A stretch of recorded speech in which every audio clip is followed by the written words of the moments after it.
बंधु माने आजिर एही कार्यक्रम को आपण मानकु स्वागत। आजिर एही कार्यक्रमटी मीन राशि व्यक्ति विशेष मानक पई बहुत गुरुत्वपूर्ण अटे। तो आपणकर जदि मीन राशि होइथाय तेबे वीडियोटी को स्किप न करी थरे मात्र शेष पर्यंत निश्चय देखंतु, कारण आजिर एही वीडियो रे आमे माने जानिबा मीन राशि व्यक्ति विशेष मानक पई एही नूतन वर्षर प्रथम मास अर्थात जनवरी 2025 मसिहा किपरि रहिबो। एही नूतन वर्षर प्रथम मासरे आपणक जीवन रे केउ सब नूतन परिवर्तन हेबो। आजिर एही वीडियो रे आमे माने मीन राशिर मासिक राशिफल उपरे आलोचना करिबा।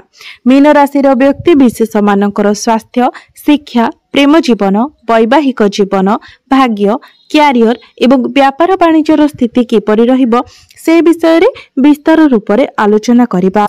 नवग्रहंकर स्थिति मध्य देखिबा। नवग्रह केउ प्रकारर फल प्रदान करिबारे सक्षम हेबे। एहा सहित अशुभत्व प्रदान करुथिबा ग्रह मानक पई किछि विशेष प्रतिकार मध्य जानिबा। तो बंधु माने सेति पई आपण माने वीडियोटी को स्किप न करी थरे मात्र शेष पर्यंत निश्चय देखंतु एवं आपणकर जदि मीन राशि होइथाय तबे वीडियोटी को लाइक करी चैनलटी को सब्सक्राइब करि दियंतु एवं कमेंट बॉक्स रे भक्ति एवं श्रद्धार सहित जय श्री जगन्नाथ निश्चय लिखंतु। तो बंधु माने आसंतु आरंभ करिबा आजिर एही कार्यक्रम को, जहाकि जन्म राशि एवं चंद्र राशि उपरे आधारित अटे एवं राशि चक्रर 12 गोटी राशि मध्यरु 12 नंबर राशि अर्थात शेष राशि हेउची मीन राशि एवं आपणकर राशिर अधिपति हेउछंती देवगुरु बृहस्पति, जे कि आपणक कुंडलीर तृतीय भावरे विराजमान अछंती। आपणकर प्रथम भावरे विराजमान अछंती राहु, पंचम भावरे विराजमान अछंती मंगल, सप्तम भावरे विराजमान अछंती केतु, नवम स्थान रे विराजमान अछंती बुध, दशम स्थान रे विराजमान अछंती सूर्य एवं आपणकर द्वादश भावरे विराजमान अछंती शनि एवं शुक्र। तो सर्वप्रथम आसंतु जानि नेबा आपणकर स्वास्थ्य किपरि रहिबो एही जनवरी 2025 मसिहारे। तो बंधु माने कुंडलीर प्रथम भावटी होइथाय स्वास्थ्यर भाव, इम्यूनिटी सिस्टम रो भाव एवं आपणकर प्रथम भावर अधिपति हेउछंती देवगुरु बृहस्पति एवं गुरु आपणकर तृतीय भावरे विराजमान अछंती। तो बंधु माने 15 मई 2025 पर्यंत गुरु आपणकर तृतीय भावरे ही रहिबे, कारण देवगुरु बृहस्पति गोटे राशि रे 1 वर्ष पर्यंत रही थांती। तो अनेक समय धरी गुरु आपणकर तृतीय भावरे विराजमान अछंती एवं 15 मई 2025 पर्यंत गुरु आपणकर तृतीय भावरे ही रहिबे एवं गुरु आपणकर तृतीय भावरे रहिबा हेतु आपणक मध्यरे आलस्य अधिक मात्रा रे देखा जाउछि। आपणकर इम्यूनिटी सिस्टम मध्य डाउन रहुछि। बंधु माने कुंडली रे तृतीय भाव, षष्ठ भाव, अष्टम भाव एवं द्वादश भाव को एते भलो बोली माना जाय न थाए। तो जेहेतु आपणक राशिर अधिपति तृतीय भाव रे विराजमान अछंती, तो आपणक मध्यरे आलस्य देखा देबो। आपणकर स्वास्थ्यर मध्य आपणको विशेष ध्यान रखिबाको पड़िबो। एहा सहित आपण ठीक समय ठीक डिसिजन मध्य नै पारि न थांती। तो ना केवल जनवरी मासरे बरं 15 मई पर्यंत आपणको ए सब प्रति विशेष ध्यान रखिबार अछि। बंधु माने गुरु हेउछंती चर्बी, लिभर, डाइजेशन, स्टोमक ए सबुर कारक ग्रह। तो जे पर्यंत गुरु आपणकर तृतीय भावरे विराजमान अछंती ए सब प्रति आपणको ध्यान देबार अछि। एबे आसंतु जानिबा आपणकर शिक्षा क्षेत्र किपरि रहिबो एही जनवरी 2025 रे। विद्यार्थी मानक पई किपरि रहिबो एही जनवरी मासटी। तो बंधु माने कुंडलीर पंचम भावटी होइथाय शिक्षार भाव एवं आपणकर पंचम भावर अधिपति हेउछंती चंद्रमा, जे कि प्रति 2 दिन रे निजर राशि परिवर्तन करिथांती एवं आपणकर पंचम भावरे विराजमान अछंती मंगल। तेबे मंगल आपणकर पंचम भावरे निचस्थ अछंती, तो आपणक मध्यरे आग्रेशन देखा देबो। तो मंगल आपणकर पंचम भावरे निचस्थ थिबा हेतु पाठ पढारे आपणकर मन लागिबो नाही। आपणकर माइंड डाइवर्ट रहिबो।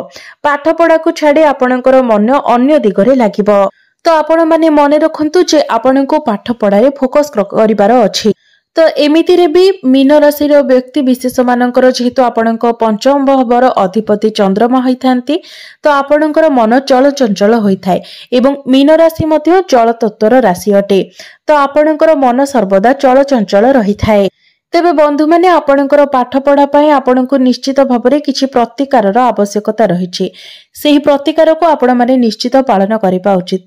तो प्रतिकार गुडी को आमे वीडियो शेष रे जानिबा। एबे आसंतु जानिबा आपणकर प्रेम जीवन किपरि रहिबो एही जनवरी 2025 रे।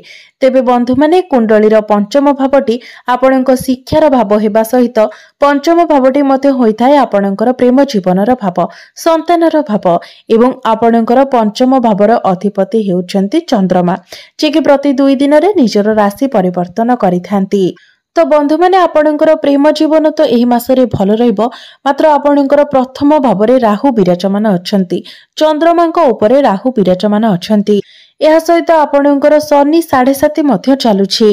तेबे बंधु माने आपण एही कथार विशेष ध्यान रखिबे जे कोनोसी कथा को नै कि आपण निज मन भितर को संदेह आनिबा आपणक पई ही क्षतिकारक हेबो एवं छोट छोट कथा गुडी को पुराना कथा गुडी को बारंबार रिपीट करबा थारु मध्य आपणको दूरे रहिबाको हेबो। आपणको एही समय आपणकर पार्टनर को भलो भाबरे बुझिबाको पड़िबो। मात्र जदि आपण निजर पार्टनर को न बुझी आपण तांको डाउट्स करंती, कारण आपणको प्रथम भाबरे राहु थिबा हेतु से आपणको मध्यरे एही भली प्रतिक्रिया सृष्टि कराइबे। तेबे आपणको ए सब को अवॉइड करबाको पड़िबो एवं आपणको निजर पार्टनर को भलो भाबरे बुझिबाको पड़िबो। तेबे जाय आपणको मध्यरे संपर्क ठीक ठाक रहिबो। एबे आसंतु जानिबा आपणकर वैवाहिक जीवन किपरि रहिबो एही जनवरी 2025 रे। तो बंधु माने कुंडलीर सप्तम भावटी होइथाय आपणक वैवाहिक जीवनर भाव, आपणक जीवन साथीर भाव। तो आपणकर सप्तम भावर अधिपति हेउछन्ति बुध, जे कि आपणकर नवम भावरे विराजमान अछंती एवं 4 जनवरी को बुध आपणकर दशम भाव को चलन करिवे एवं 24 जनवरी को बुध आपणकर एकादश भाव को चलन करिवे। तो बंधु माने एही संपूर्ण मासटी आपणकर वैवाहिक जीवन पई बहुत अनुकूल रहिबो। एमिति कि आपणकर पार्टनर एही मासरे कोनोसी बड़ डिसिजन मध्य नै पारंती। आपणकर वैवाहिक जीवन सुखमय हेबा सहित आपणकर लाइफ पार्टनर पर्सनल एवं प्रोफेशनल लाइफ रे मध्य ग्रोथ हेबो। मात्र आपणकर सप्तम भावरे केतु विराजमान थिबा हेतु से आपणक मध्यरे किछिटा डिसैटिस्फैक्शन देबे, अर्थात आपणक सहित आपण निज भितरे सेतिकी संतोष पाई परिबे नाही।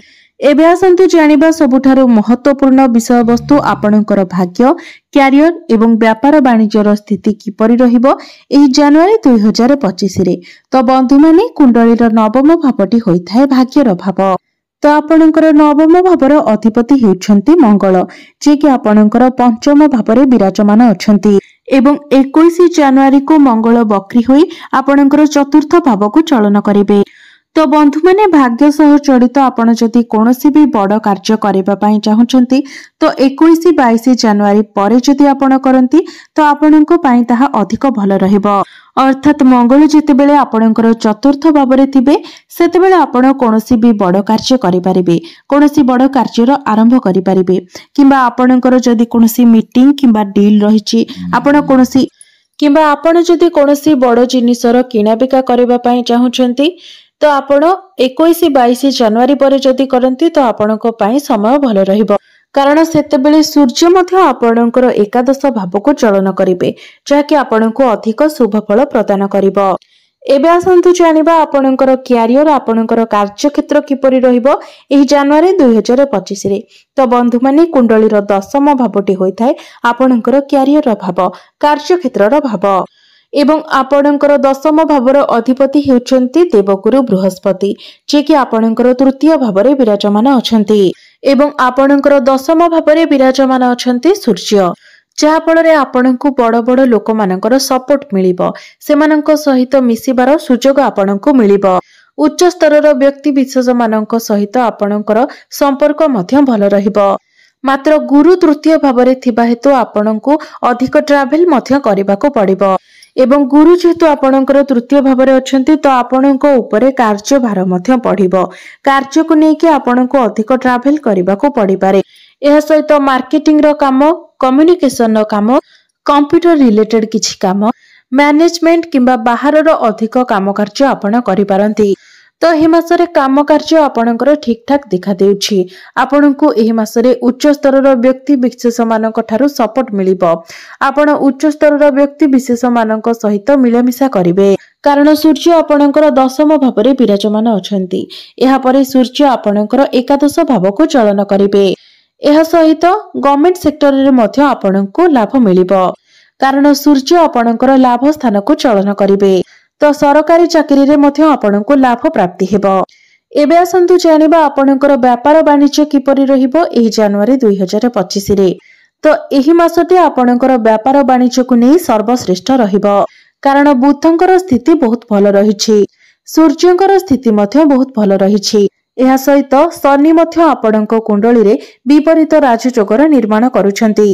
अर्थात जदि आपणकर टंका केउठारे अटकी जाइछि तो ताहा आपणको पुणी थरे मिलिबो। एहा सहित आपणकर व्यापार वाणिज्य रे जदि मांतावस्था चलिथिला तेबे सेथिरो मध्य आपणक बाहर को आसीबे। आपणकर आर्थिक उन्नति हेबो, आपणकर आर्थिक स्थिति मजबूत हेबो, आपणकर आय रे वृद्धि आसीबो। एबे आसंतु जानि नेबा किछि प्रतिकार विषय रे। जे प्रतिकार गुडिक करिबा द्वारा एही मासरे आसुथिबा समस्त समस्या गुडिक आपण दूर होई परिबो। तो प्रत्येक दिन आपण गुरुंकर बीज मंत्र 108 थर जप करंतु। एहा सहित आपणकर जेहेतु शनि 7.5 चलिछि तो प्रत्येक दिन आपण शनिंकर बीज मंत्र मध्य 108 थर जप करंतु एवं प्रत्येक दिन आपण विष्णु सहस्र नामर मध्य पाठ करंतु एवं प्रत्येक दिन आपण हनुमान चालीसार मध्य पाठ करंतु। आपणको अधिक शुभत्व प्राप्ति हेबो एवं आसुथिबा अशुभत्व गुडिक खंडन होइजिबो। तेबे बंधु माने आपणकर जीवन मंगलमय हेउ, एहा ही ईश्वरଙ୍କ निकटरे मोर प्रार्थना।